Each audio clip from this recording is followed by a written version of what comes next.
I'm about to tell you something that goes against every piece of financial advice you've ever heard, and it's going to make a lot of people angry. The idea of paying yourself first, the cornerstone of personal finance wisdom that everyone, from financial gurus to your grandmother, swears by, is actually one of the biggest wealth killers in modern society. And I'm going to prove it to you. For decades, financial advisors have preached the gospel of paying yourself first. Save 20% of your income before you do anything else. Build your emergency fund. Max out your retirement accounts. Take care of your own financial security before you help anyone else. It sounds logical, it sounds responsible, and it's completely wrong for anyone who actually wants to build serious wealth. This advice keeps people trapped in middle class, thinking that prioritizes safety over opportunity, accumulation over leverage, and personal security over wealth creation. While you're diligently saving your pennies and patting yourself on the back for being financially responsible, the people who actually get rich are doing exactly the opposite. They're leveraging other people's money, other people's time, and other people's needs to create exponential wealth growth. The pay yourself first mentality is designed for employees, not entrepreneurs. It's designed for people who want to retire comfortably after 40 years of working for someone else, not for people who want to build generational wealth and financial independence. If you're serious about becoming wealthy rather than just financially secure, you need to completely flip this advice on its head. If you're ready to understand why conventional financial wisdom keeps you poor and learn the strategies that actually create wealth, you need to subscribe to this channel right now. Because what I'm about to reveal could completely change how you think about money, success, and building real wealth in the modern economy. Let me start by explaining the fundamental flaw in pay yourself first thinking. This advice assumes that your primary financial constraint is spending too much money on unnecessary things. It assumes that if you just save more and spend less, you'll eventually accumulate enough money to become wealthy. This assumption is completely backwards from how wealth actually gets created. The primary constraint for most people isn't spending too much, it's earning too little. No amount of saving and budgeting can overcome an insufficient income stream. If you make $50,000 a year and save 20%, you're saving $10,000 annually. Even if you invest that money perfectly and earn 10% returns, it will take you decades to build meaningful wealth. Meanwhile, someone who focuses on increasing their income to $100,000, $200,000, or $500,000 a year can build more wealth in a few years than the diligent saver can build in decades. The mathematics are clear. Income growth beats expense reduction every single time when it comes to building serious wealth. But the pay yourself first mentality actively prevents income growth because it teaches people to focus on managing money they already have instead of creating new sources of money they don't have yet. When you're obsessed with budgeting and saving every dollar, you don't invest in the skills, relationships, and opportunities that could multiply your earning capacity exponentially. The second flaw in pay yourself first thinking is that it treats money like a finite resource that must be hoarded rather than a tool that should be deployed strategically to create more money. Wealthy people understand that money is meant to be invested, leveraged, and put to work generating returns, not stuffed into savings accounts earning minimal interest. When you pay yourself first by putting 20% of your income into conservative savings and investment accounts, you're essentially parking that money in low-return vehicles that compound slowly over long periods. This might create financial security, but it will never create financial freedom or significant wealth accumulation. Wealthy people use their money completely differently. They invest in businesses, real estate, and other assets that can generate returns of 20, 50, or 100% annually. They use leverage to amplify their returns. They partner with other people to access opportunities they couldn't pursue individually. They treat money as a tool for creating more money, not as something to be preserved and protected. The third flaw is that pay yourself first thinking creates a scarcity mindset that prevents you from seeing and pursuing the biggest wealth building opportunities. When you're focused on saving every dollar and avoiding financial risk, You become afraid to invest in yourself, your education, your business ideas, or your relationships with other successful people. Real wealth creation requires taking calculated risks with money you could lose. Starting businesses, investing in real estate, funding other entrepreneurs, buying stocks of growing companies, all of these wealth-building activities involve risk that the pay-yourself-first mentality teaches you to avoid. You can't build wealth while avoiding all the activities that actually create wealth. The fourth flaw is that this advice ignores the power of leverage and other people's money in building wealth. The richest people in the world didn't get rich by saving their own money. They got rich by using other people's money to fund their investments and business ventures. Banks, investors, partners, customers who pay in advance, all of these sources of capital allow you to build wealth faster than you ever could using only your own savings. When you focus on paying yourself first, you're essentially choosing to fund your wealth-building activities with the slowest and most expensive source of capital available, which is your own after-tax savings. Meanwhile, wealthy people are using pre-tax business income, borrowed money at low interest rates, and investor capital to fund much larger and more profitable ventures. The fifth flaw is that helping others, when done strategically, actually creates more wealth than hoarding money for yourself. When you invest in other people's success, when you solve other people's problems, when you create value for other people, you create income streams and business relationships that can generate far more wealth than any amount of personal saving could ever produce. But the pay-yourself-first mentality teaches you to be selfish with your money and focus only on your own financial goals. This prevents you from building the networks, partnerships, and value creation opportunities that generate the biggest returns. The most successful people I know are those who became wealthy by making other people wealthy first. This doesn't mean being financially irresponsible or giving away money you can't afford to lose. It means understanding that strategic generosity and value creation for others often generates bigger returns than hoarding money for yourself. When you help other people achieve their goals, they often help you achieve yours in ways that pure self-interest could never accomplish. Now let me show you exactly how the wealthiest people I know actually handle money, and why their approach is the complete opposite of pay-yourself-first thinking. These strategies will challenge everything you've been taught about personal finance, but they're the real methods that create serious wealth in the modern economy. The first alternative strategy is what I call strategic value creation for others. Instead of hoarding 20% of your income in savings accounts, wealthy people invest that money in solving other people's problems or fulfilling other people's needs. This creates income streams, business relationships, and opportunities that generate far more wealth than any savings account ever could. Here's a concrete example. Instead of saving $2,000 per month in a retirement account earning 7% annually, invest that money in starting a business that solves a problem for other people. A simple service business, a product that improves people's lives, a digital solution that saves people time or money. These investments can generate returns of 50, 100, or 500% annually if you choose the right opportunities. I've seen people take $20,000 they were planning to put in retirement accounts and use it to start businesses that generated six-figure annual incomes within 2 years. Compare that to the same $20,000 sitting in index funds, which might grow to $30,000 over the same period. The difference in wealth creation is enormous. The second strategy is leveraging other people's money instead of accumulating your own money slowly. Wealthy people understand that using borrowed money to fund profitable investments amplifies returns dramatically while preserving their own capital for better opportunities. This completely contradicts pay-yourself-first thinking, which emphasizes building cash reserves before making any investments. Real estate provides the perfect example of this strategy. Instead of saving for 10 years to buy a rental property with cash, wealthy people use mortgages to buy multiple properties immediately. The rental income from tenants pays the mortgage, while the investor builds equity in multiple properties simultaneously. This leverages other people's money to build wealth much faster than cash purchases ever could. The same principle applies to business investments. Instead of saving money to start businesses with your own cash, wealthy people raise money from investors, get loans from banks, or structure deals where customers pay in advance. This allows them to start bigger businesses with better growth potential while preserving their personal capital for other opportunities. The third strategy is investing in relationships and networks rather than just financial assets.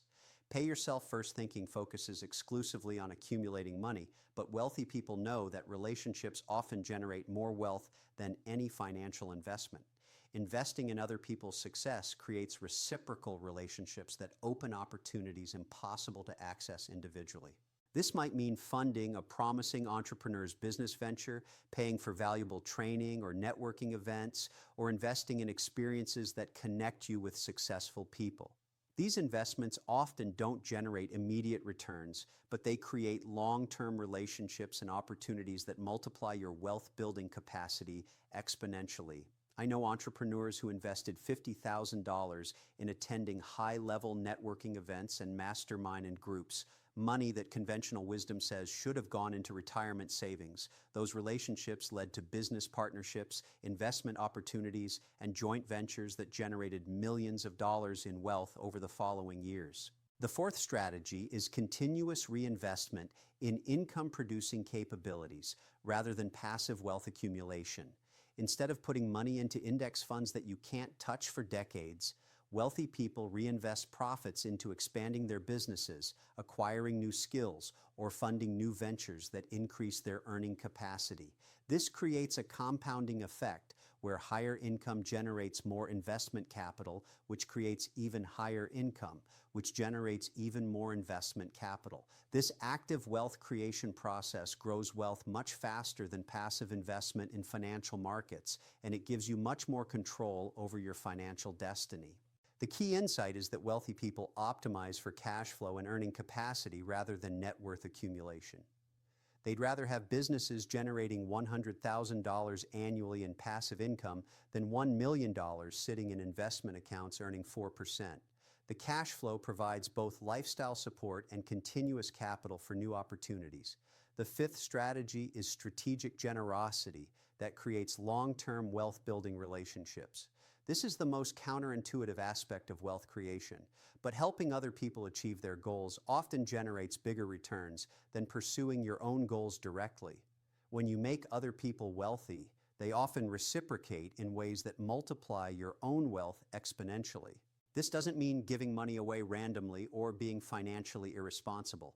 It means identifying win-win opportunities where your investment in someone else's success also advances your own wealth-building objectives. Joint ventures, business partnerships, investor relationships, all of these arrangements allow multiple people to benefit while creating more total wealth than individual efforts could generate. Some of the wealthiest people I know became rich by funding other entrepreneurs' business ideas. Instead of starting their own businesses, they provided capital and expertise to help other people build successful companies. Their returns came from equity stakes, profit-sharing arrangements, or ongoing business relationships that generated wealth for decades. The mathematical reality of this approach is compelling. If you invest in 10 different entrepreneurs and 7 of them fail completely, but 3 of them build million-dollar businesses where you own equity stakes, your total returns far exceed what any index fund could provide.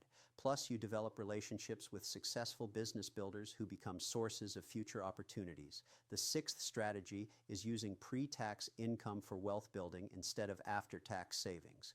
Pay yourself first thinking typically involves saving after-tax income in retirement accounts or taxable investment accounts. But wealthy people structure their finances to use pre-tax business income for wealth-building activities, which dramatically improves the economics of their investments.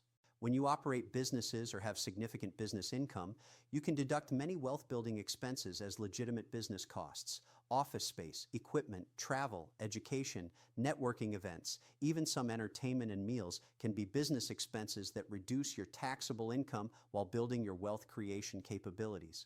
This tax optimization can improve the effective returns on wealth-building investments by 25 to 40% compared to using after-tax income for the same purposes. The government essentially subsidizes your wealth-building activities through tax deductions when you structure them properly within legitimate business operations. The seventh strategy is focusing on cash flow optimization rather than asset accumulation. Traditional financial advice emphasizes building large account balances that compound over time, but wealthy people focus on creating reliable cash flows that support their lifestyles while providing capital for new opportunities. This cash flow focus allows wealthy people to take more risks with their investments because they're not dependent on those investments for immediate income needs. When your businesses generate enough cash flow to cover your living expenses, you can invest in higher risk, higher return opportunities without compromising your financial security. The cash flow approach also provides much more flexibility and liquidity than accumulating assets in retirement accounts that can't be accessed for decades. When opportunities arise that require immediate capital, cash flow investors can act quickly, while asset accumulators are constrained by the illiquidity of their savings. But implementing these strategies requires a fundamental shift in mindset from employee thinking to owner thinking. Employees focus on earning steady paychecks and saving portions of those paychecks for retirement. Owners focus on creating valuable businesses and investment opportunities that generate ongoing cash flows and equity appreciation.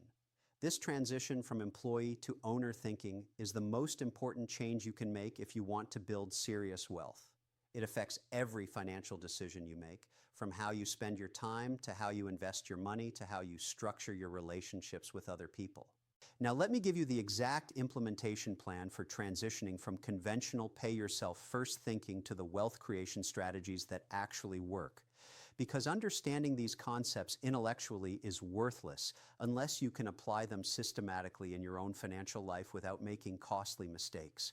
The biggest challenge most people face when abandoning pay-yourself-first advice is overcoming the psychological programming that equates financial security with cash accumulation. You've been conditioned to believe that money in savings accounts represent safety, while investments in businesses or other people represent dangerous risk. This conditioning must be reversed if you want to build real wealth. Start by redefining what financial security actually means. True financial security isn't having a large pile of money sitting in low-yield accounts. True financial security is having multiple income streams that aren't dependent on your personal labor and can't be eliminated by job loss, economic downturns, or industry disruption. This shift in perspective allows you to see that investing in income-producing assets and business relationships actually provides more security than hoarding cash, even though it requires accepting short-term volatility and uncertainty. The goal is replacing dependence on employment income with ownership of cash-flowing assets and businesses. Here's my specific implementation timeline for making this transition safely. Month 1 through 6, continue your current savings rate, but redirect 50% of those savings toward learning and relationship building activities. Take courses, attend networking events, research business opportunities, anything that builds your wealth creation knowledge and capabilities. This phase allows you to maintain your financial safety net while beginning to develop the skills and connections you'll need for wealth building activities. Don't make any major financial changes during this phase. Focus on education and relationship development while maintaining your existing financial structure.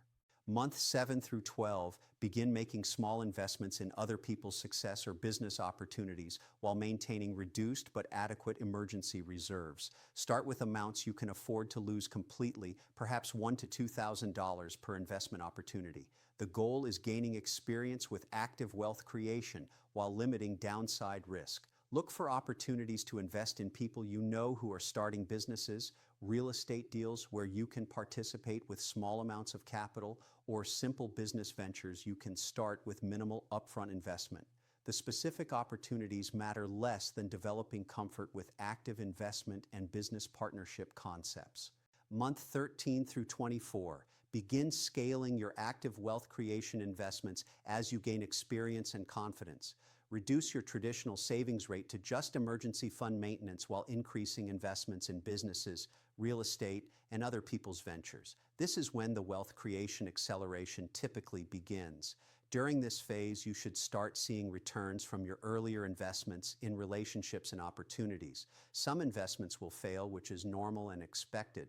Others will generate returns that exceed traditional investment options. The key is maintaining a portfolio approach where successes more than compensate for failures. The most important implementation principle is starting with what you know and gradually expanding into unfamiliar territories. If you understand a particular industry, business model, or type of investment, begin your active wealth creation efforts in those areas. Expertise and knowledge provide significant advantages in identifying and evaluating opportunities. Don't try to become an expert in multiple areas simultaneously.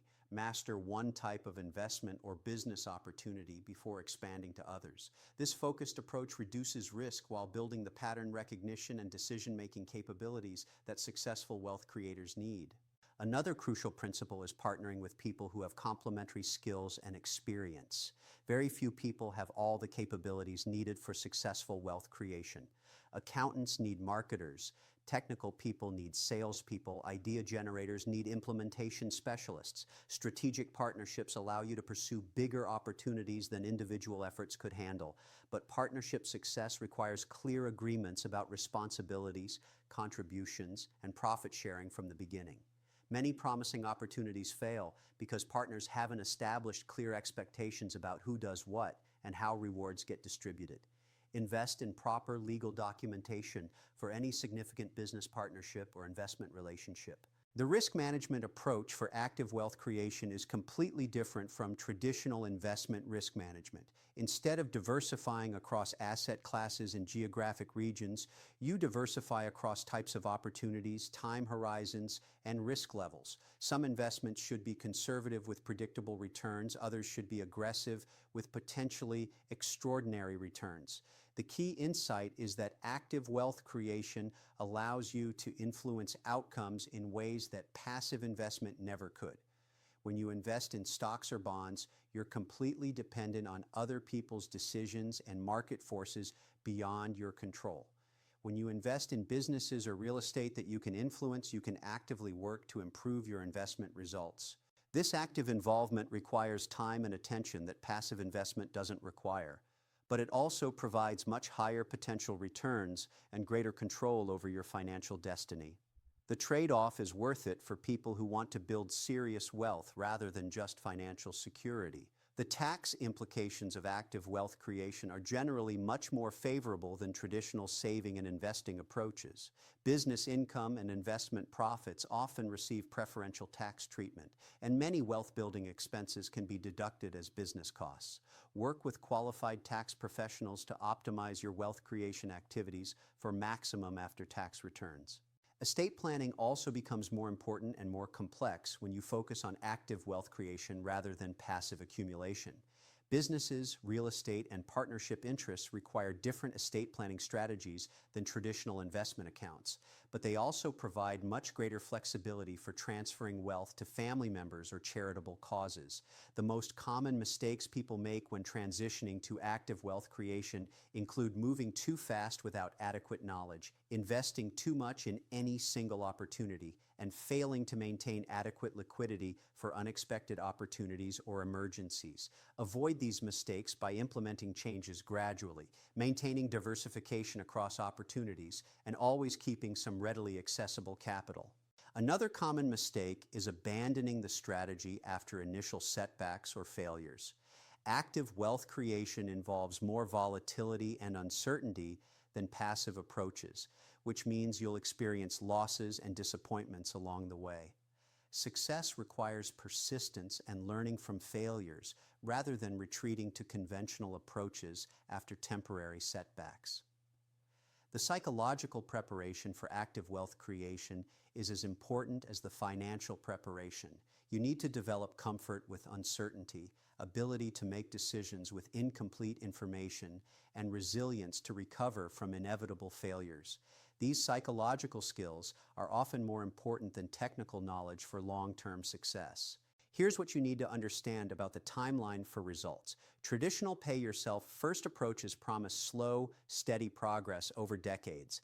Active wealth creation approaches can produce much faster results, but the timeline is unpredictable and nonlinear. You might see significant results within 2 to 3 years, or it might take 5 to 7 years to achieve breakthrough success. The key is maintaining perspective that wealth creation is a long-term process that requires patience and persistence, even when using accelerated strategies. The goal isn't getting rich quickly, it's getting rich systematically, using approaches that compound much faster than traditional savings and investment methods. If this approach resonates with you, if you're ready to abandon conventional financial wisdom and start implementing wealth creation strategies that actually work, then take action immediately. Start with the learning and relationship building phase while maintaining your current financial safety nets. Subscribe to this channel for ongoing guidance about implementing these strategies in changing market conditions. Share this video with anyone who's serious about building real wealth rather than just financial security. Leave a comment below and tell me which wealth creation strategy you're planning to implement first. Remember, the difference between financially secure and wealthy isn't just about having more money. It's about understanding how money actually works and implementing strategies that create exponential rather than linear wealth growth. The choice is yours, but you have to make it consciously and implement it systematically if you want different results than most people achieve.